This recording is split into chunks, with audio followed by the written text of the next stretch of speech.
குடியாத்தம் காவல்துறை சார்பில் குறைதீர்வு முகாம் நடைபெற்றது. மாவட்ட துணை கண்காணிப்பாளர் மனுக்களை பெற்று முகாமினை தொடங்கி வைத்தார். வேலூர் மாவட்டம் குடியாத்தம் காவல்துறை சார்பில் குறைதீர்வு நாள் கூட்டம் புதிய பேருந்து நிலையம் அருகில் உள்ள திருமண மண்டபத்தில் நடைபெற்றது.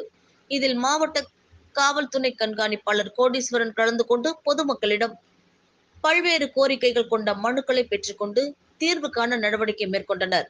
மேலும் குடியாத்தம் பகுதியைச் சேர்ந்த ஒருவர் சாராயம் விற்பனை செய்ய மாட்டேன் என்றும் காவல்துறை அவ்வப்போது கைது செய்யக்கூடாது என மனு அளித்தார். மேலும் பெண் ஒருவர் தனது மகன் 8ஆம் வகுப்பு படித்து வருவதாகவும் தற்போது என் மகன் காணவில்லை எனவும் மகனை கண்டுபிடித்து தருமாறு கண்ணீர் மல்க மனு அளித்தார். அதேபோல் நிலப்பிரச்சனை, கோயில் பாதை பிரச்சனை உள்ளிட்டவை குறித்து பொதுமக்கள் மனு அளித்தனர்.